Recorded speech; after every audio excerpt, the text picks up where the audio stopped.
오늘 말씀의 제목은 장차 개발하 하리라입니다. 우리 옆에 있는 분을 보고 힘차게 이렇게 인사하겠습니다.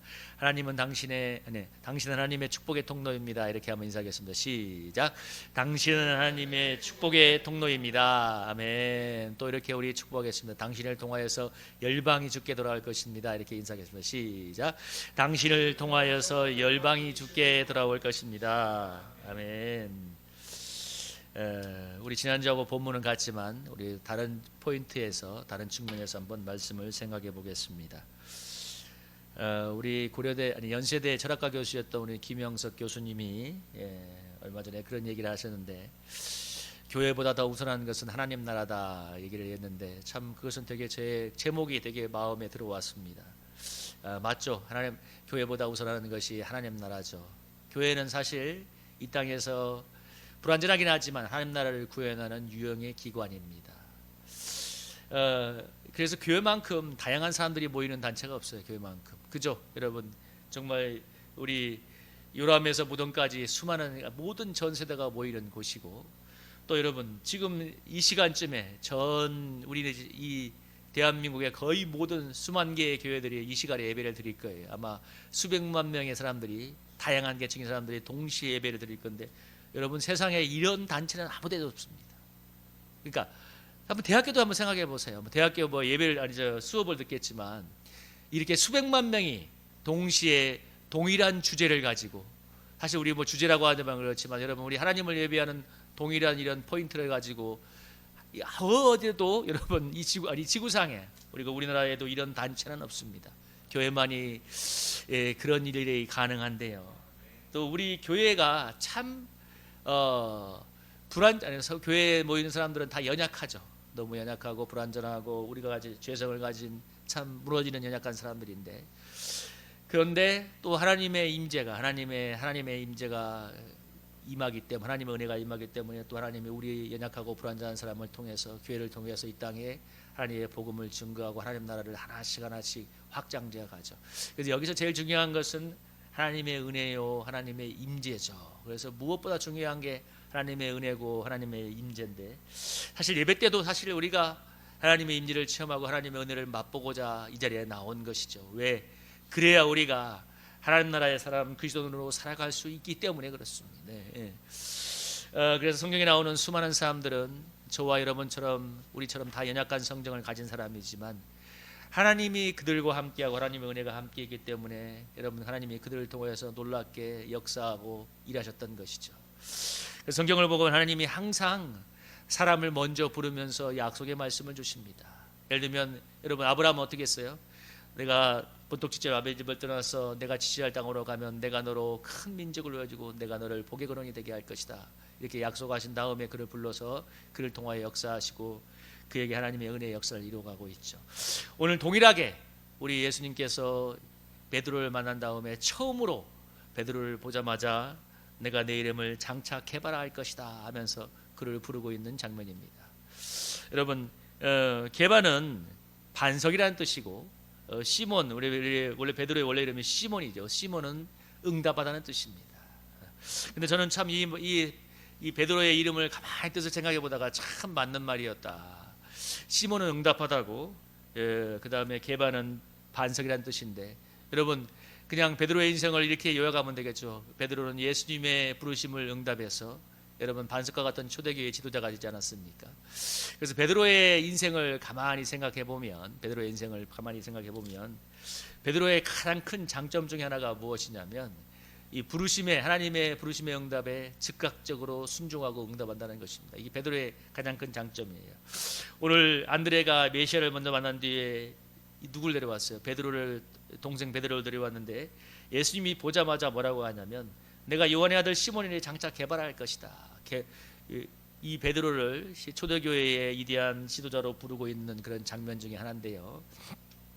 다른 성경에 보면 마태복음 4장 18절, 우리 화면에 보면 18절에 20절에 보면 예수님이 또 다른 장면에서 이 베드로를 좀 더 구체적으로 부르고 있는 장면이 나오고 있습니다. 베드로와 안드레가 여러분 갈릴리 바다에서 물고기를 잡고 있을 때 예수님이 뭐라고 했습니까? 나를 따라오라, 내가 너희를 사람을 낚는 어부가 되게 하리라 말씀하시니까 그들이 곧 그물을 버려두고 예수를 따르니라. 다른 누가복음의 본문에서는 뭐라고 했냐면 즉시 모든 것을 버려두고 예수님을 따라왔다고 얘기합니다. 그리고 또 누가복음 5장 4절 6절에 보면 밤이 맞도록 수고하였지만 작은 것이 없지만은 우리 주님의 말씀에 의지해서 내가 그물을 내리라는 주님의 말씀에 순종해서 그 그물을 내리니까 고기를 잡은 것이 심하나 그물이 찢어졌다고 성경이 얘기하고 있습니다. 오늘 주님이 불렀던 이 베드로에 대해서 한번 생각을 해보게 돼. 내가 장차 개바가 될 것이라고 말씀하셨는데 베드로의 가장 큰 장점은 뭐냐면 부르심에 즉각적인 응답과 순종을 한다는 거예요. 그러니까 베드로는 그렇게 복잡하게 계산한 사람이 아니에요. 여러분 성경 다른 본문에 보면 어떤 게 있어요? 예수님이 바로 무리를 걸어가고 있으니까 베드로가 뭐라고 합니까? 주님, 저도 명하여서 무리를 걷게 하옵소서 하면서 자기도 물속에서 걸어오다가 파도를 보고 물에 빠지는 장면 나오지 않습니까? 베드로는 굉장히 단순하지만 마음이 굉장히 주님께 대해서 열려 있고 순종적인 사람이기도 하고. 근데 베드로가 그런 장점이 있는 반면에 베드로는 또 뭐가 있습니까? 베드로는 감정적이고 매우 연약한 사람이었죠. 그래서 우리가 잘 알고 있는 그 사건이 있지 않습니까? 예수님이 잡히시던 그 밤에 다른 사람은 다 주님을 배신해도 나만큼은 절대로 배신하지 않을 겁니다 했지만 주님이 뭐라고 했어요? 어이구 불쌍한 베드로야, 이 밤에 닭이 울기 전에 네가 3번 나를 부신할 거야. 근데 성경을 보면 너무 구체적으로 그 장면을 모사해놨어요. 여러분 요한복음 빼고 마태, 마가, 누가복음에 이 장면이 너무나 구체적으로 사실적으로 포함되어 있습니다. 그것도 성경의 한 장에 걸쳐서 베드로의 배신하는 장면이 나와 있어요. 보면 성경은 너무 잔인해. 베드로 인생의 가장 부끄러운 부분인데 뭐라고 그랬어요? 처음에 그 제사장종의 계집종이 물어보잖아요. 너 예수님하고 따라다니는 사람 아니냐? 그러니까 나 절대 아니라고. 두 번째 계집종이 또 묻더니 아니라고. 옆에 있는 군사를 데려오면서까지 이 사람 틀림없이 맞다고 하니까 베드로가 나 절대로 아니라고. 세 번째도 물어보니까 뭐라고 했어요? 베드로가 우리로 말하면 내가 예수님의 제자면 손에 장을 지진다. 내 사람 새끼가 아니다. 막 이런 식으로 예수님을 막 저주하고 부인하면서까지 예수님을 부인했는데 그 순간에 보다 못한 닭이 울었다고 하지 않습니까? 그래서 베드로가 겨우겨우 거짓말을 하고 예수님을 부인하고 대제사장 집에 빠져나올 때 닭이 우는 그 소리를 들으면서 베드로가 통곡했다고 하잖아요. 여러분 그 불과 24시간이 되지 않는 8시간 전이었을 거예요. 8시간도 아닐까요? 한 5시간 6시간 전에 예수님이 잡히던 그 밤에 예수님이 예언했잖아요. 네가 나를 3번 부인할 거야. 베드로가 뭐라고 합니까? 아니에요. 저는 절대로 주님을 부인하지 않을 거예요. 다른 사람은 다 버려도 나만큼은 아니에요. 그런데 예수님이 뭐라고 했어요? 아니 너는 닭 울기 전에 부인할 거야. 그 말이 떨어지기가 무섭게 불과 몇 시간 뒤에 그 일이 이루어지고 말았습니다. 여러분 베드로는 그런 사람이었어요. 너무 이게 순종도 잘하고 막 정말 마음에 주님께 대해서 주님도 사랑하는 사람이고 그래도 갈릴리 요한복음 21장인가 읽어보면 예수님이 다시 부활해서 갈릴리 바다에 나타났다는 말을 들었을 때 성경은 뭐라고 하냐면 다른 자들은 배를 타고 왔는데 베드로는 그 겉옷을 벗고 물속에 뛰어들어서 헤엄쳐서 왔다고 하거든요. 그만큼 주님을 사랑하는 마음도 많고 뜨거운 사람인데 감정적인 사람이죠. 계산이 없는 사람인데 근데 참 감정적이고 어쩌면 로맨틱한 면도 있는 분인데 근데 이런 사람들이 세상을 살면 실속이 없습니다. 그죠? 이런 사람들이 딱 사기당하기 얼마나 알맞은 사람이고 근데 또 베드로가 또 다른 장면에 보면 되게 감정적이고 용감한 데가 있어요. 그래서 예수님이 체포당했을 때 대제사장의 종이 와서 예수님을 손을 잡으니까 어디 감히 하면서 칼을 빼어서 말고라고는 종의 귀를 베어버리거든요. 그게 누구냐면 베드로입니다. 베드로 감정적인 사람이고 그래서 장점도 있지만 참 너무 큰 약점도 있는. 그래서 성경이 뭐라고 기록하냐면 그 밤에 예수님의 제자들이 다 도망갔다고 얘기하고 있어요. 아무도 그러니까 예수님이 십자가에 죽기 위해서 대제사장에 끌려가니까 아무도 남지 않고 다 도망갔다고 기록하고 있어요. 여러분 뭡니까? 베드로도 연약한 사람이에요. 아무리 큰 소리 치지만 죽음이 다가오니까 너무 두려워서 이 계집종 앞에서 자기를 예수님을 그야말로 저주하고 부인까지 하면서 했던 그런 베드로였습니다. 근데 중요한 건 주님이 그런 베드로를 개바로 불렀습니다. 반석, 네가 초대교회의 반석 같은 지도가 될 것이다. 주님이 예언을 하셨어요. 아니 그렇게 처음부터 불렀어요. 이게 중요한 겁니다. 여러분 베드로가 부족하고 연약하고 너무 실수도 많은 사람이지만 주님이 그렇게 불렀습니다. 내가 너를 장차 개바가 되리라. 내가 너를 반석 같은 초대교회의 지도자로 살 것이다. 베드로가 그 주는 그리스도의 하나님, 살아계신 하나님의 아들입니다라는 신앙 고백 때 예수님이 뭐라고 했습니까? 바요나 시몬아, 이러한 고백은 네가 한 것이다, 하늘에 있는 성령의 뜻이다 하면서 내가 너를 음부의 권세를 이기는 반석 같은 지도자로 세울 거라고 말하지 않습니까? 주님이 그렇게 여러분 이렇게 부르시고 칭했기 때문에 주님의 그 부르심의 은혜가 그 베드로의 인생을 세우고 세워서 결국은 그렇게 빼앗번 실패도 했지만 초대교회의 위대한 지도자로 하나님 나라 역사에 사용되어지겠죠.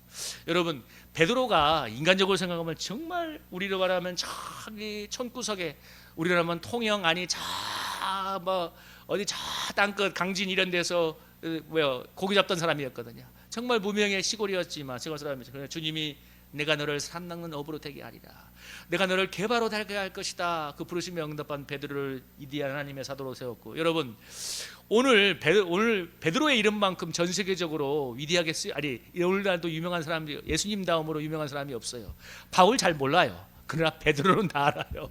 여러분, 가톨릭에서는 베드로를 교황으로 충원하지 않습니까? 그러니까 수십억의 인구가 베드로의 이름을 알고 있고, 여러분 교회 안 나오는 사람들도 베드로의 이름은 다 압니다. 베드로의 배신 사건 모르는 사람이 어디 있어요? 교회 나오지 않는 사람도 압니다. 근데 그 더 위대한 하나님의 일을 했던 사도 바울은 잘 모르는 사람이 더 많아요. 베드로는 하나님 나라 역사에 귀하게 사용되어졌죠. 여기서 중요한 건 뭐냐면 주님이 처음부터 그렇게 불렀다는 것입니다. 여러분, 주님이 불렀다는데 그 이상의 무슨 이유가 필요하겠습니까? 베드로가 잘났건 못났건 인간적으로 능력이 많건 적건 그게 중요한 게 아닙니다. 여러분, 제가 아까 처음에 인사라고 할 때 당신을 통하여 열방이 들어오게 될 것입니다 하면 여러분이 그렇게 인사를 하면서 속으로 마음이 그랬을 거예요. 나를 통하여서 한 사람이 더 돌아왔나 하는 좋은 자책이 될 수도 있어요. 그런데도 제가 시켰던 건 뭐냐면 주님이 그렇게 우리를 불렀기 때문에 그런 거예요. 그러니까 내가 잘났건 못났건 내가 지금 이 순간의 모습이 어떤, 그게 중요한 거예요. 주님이 우리를 그렇게 불렀습니다. 내가 너를 열방의 축복의 통로로 불렀다.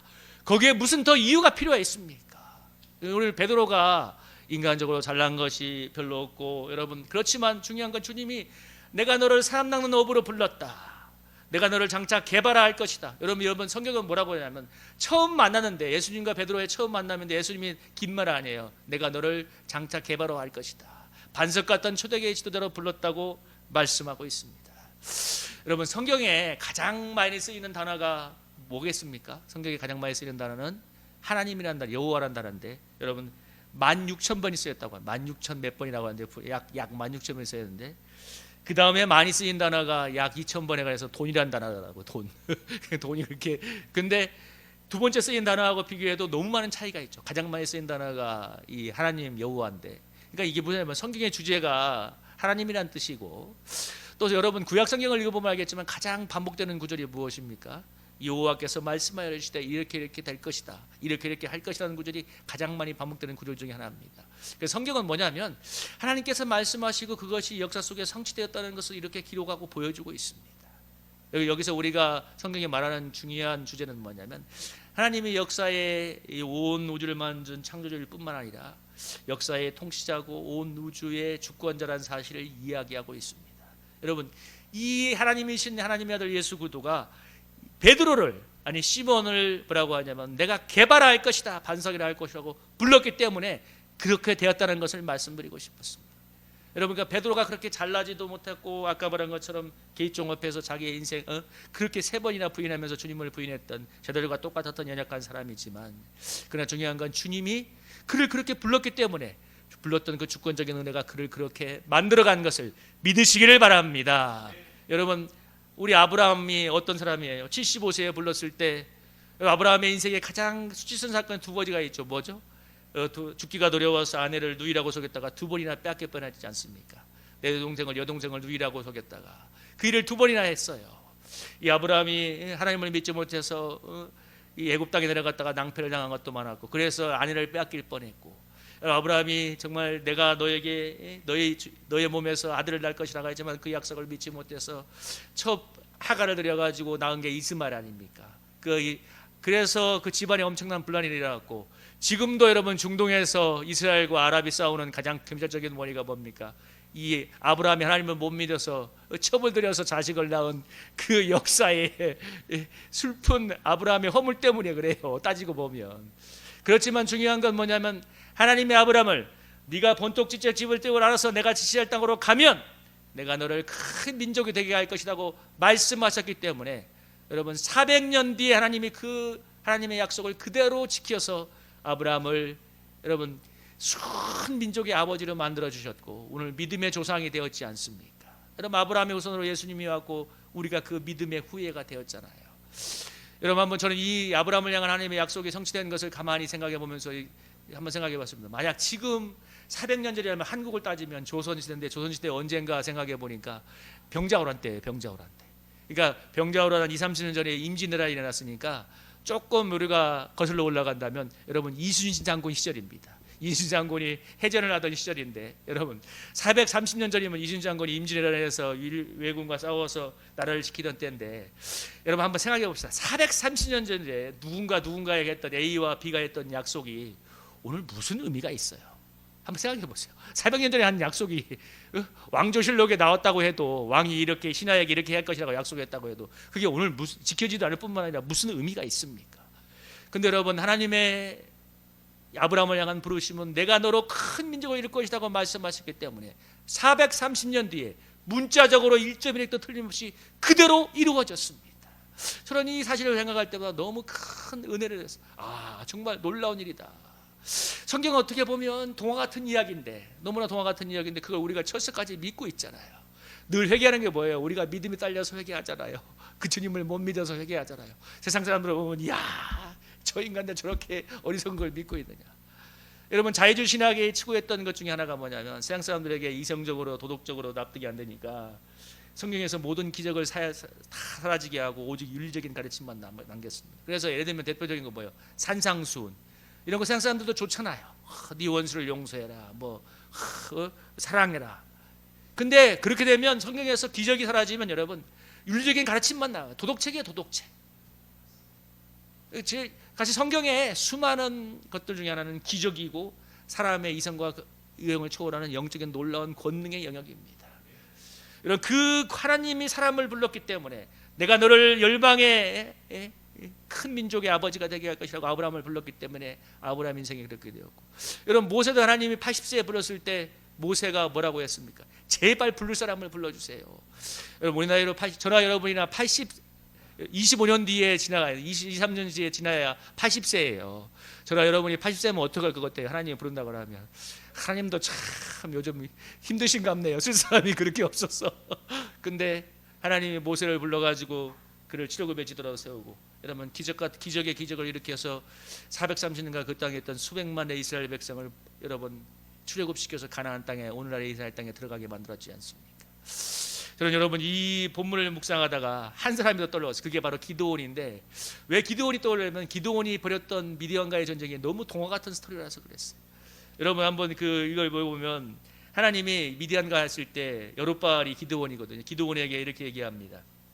2절에 보면 너를 따르는 백성이 너무 많으니까 내가 그들의 손에 이스라엘 사람을 넘겨주지 않을 거니까 뭐라고 얘기하냐면 나를 거슬러 스스로 자랑하기를 내 손이 나를 구원하였을까 합니다. 해서 뭐라고 하냐면 두려운 사람만 더 나가라 하니까 3절에 보니까 돌아간 백성이 22,000명 남은 자가 10,000명이었더라.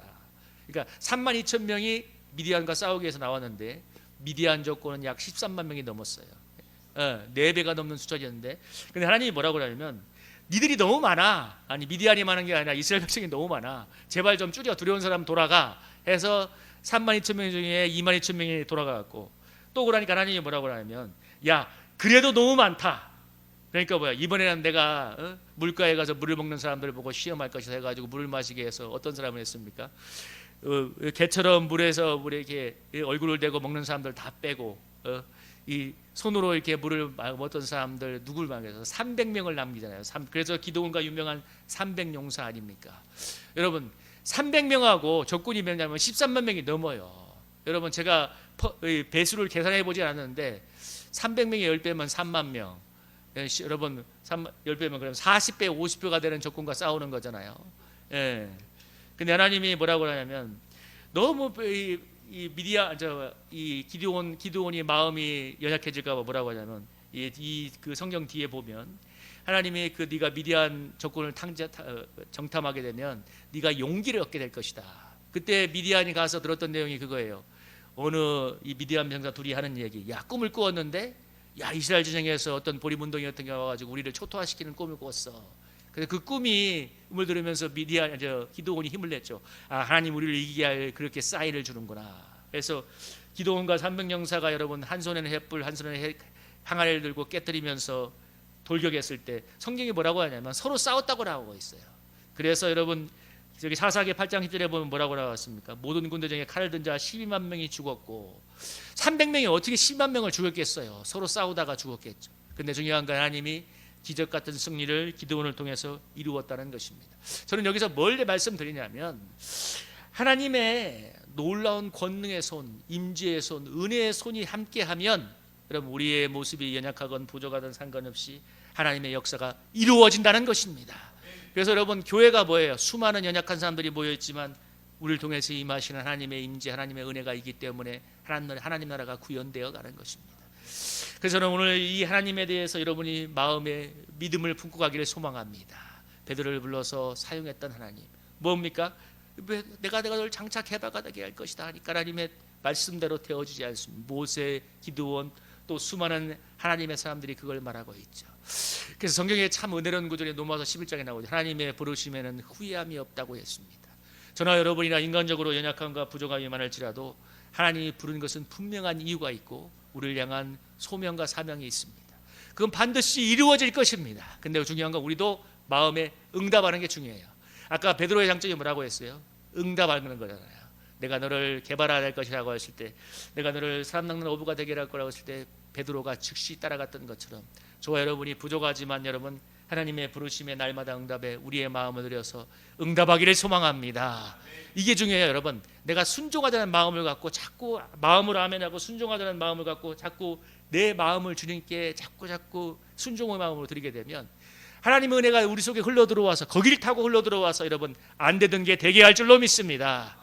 우리 최동원 집사님도 담배 끊었던 간증을 하고 저도 담배 끊었던 간증을 했는 게 이 중요한 거예요. 뭐냐? 하나님의 은혜가 끊었지만 우리가 하나님의 거룩한 삶을 살기 위해서 하려는 마음을 갖고 기도하니까 하나님이 거기에 은혜를 부어서 되게 하잖아요. 안 되는 것들 똑같은 거예요. 우리가 안 되는 것들도 우리의 안 되는 모습, 안 되는 상황들, 조건들도 내가 아까 베드로가 제일 좋은 것은 응답하는 거 아닙니까? 시몬 주님의 부르심에 응답해서 그가 즉시 그물을 버려두고 따라갈 때 주님이 역사했던 것처럼 오늘 우리가 부족하고 여러 가지 모든 걸 그래서 여러분 내 부족함, 내 연약함을 생각하지 마시기 바랍니다. 맞아요. 우리는 주님의 이 기준에 비하면 다 턱없이 부족해요. 이런 거예요. 사람이 볼 때 개미의 모습과 똑같은 거야. 개미가 아무리 애를 써서 내가 사람의 분량이 될 거 해봐요. 어떻게 사람의 분량이 되겠어요? 하나님의 은혜가 사람의 눈으로 볼 때 개미가 옆에서 여러분 막 반성하면서 내가 열심히 살 거야, 내가 이렇게 할 거야 아무 의미가 없는 거예요.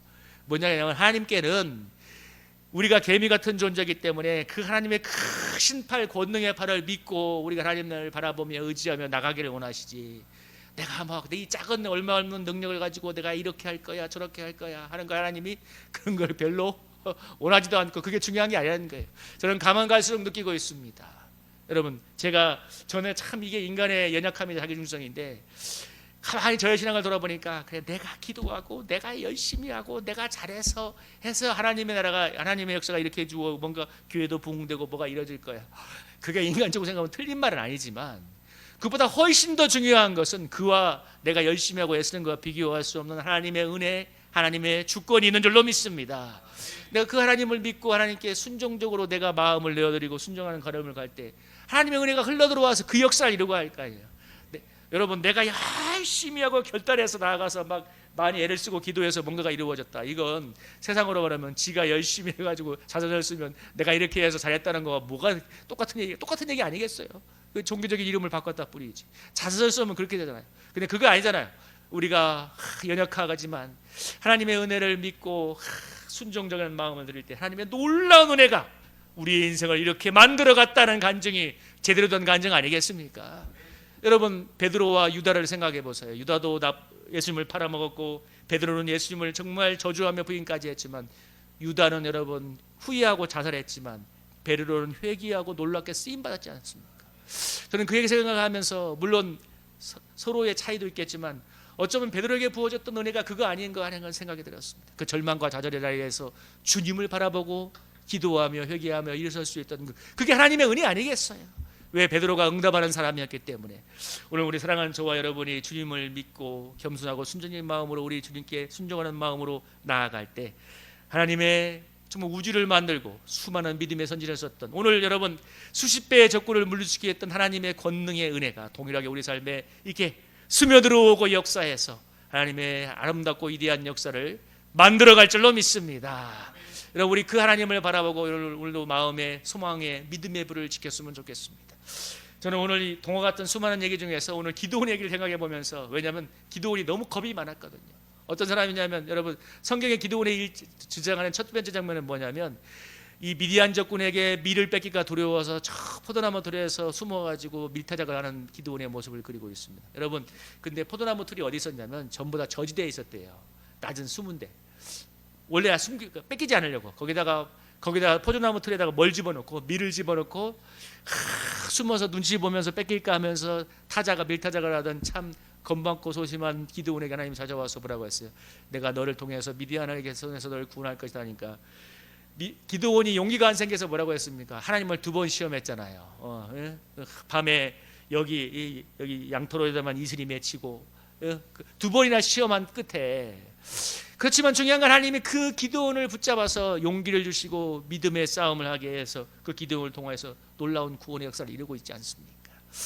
오늘 저나 여러분이나 연약하고 부족함이 많이 있지만, 우리도 세상에 똑같은 연약한 성정의 사람이지만 중요한 건 하나님이 우리를 불렀다는 사실, 그리고 그 우리를 부르신 하나님이 놀라운 위대한 권능의 하나님이기 때문에 우리가 믿음 안에서 순종의 발걸음을 걸어간다면 하나님께서 우리를 통하여 틀림없이 역사할 줄로 믿습니다. 여러분, 그 하나님을 바라보고 여러분 우리가 오늘 마음에 큰 희망과 소망을 덧입고 갈 수 있기를 주님의 이름으로 축복합니다. 그럼 우리 이 찬양 부르면서 우리 함께 기도하기 원합니다.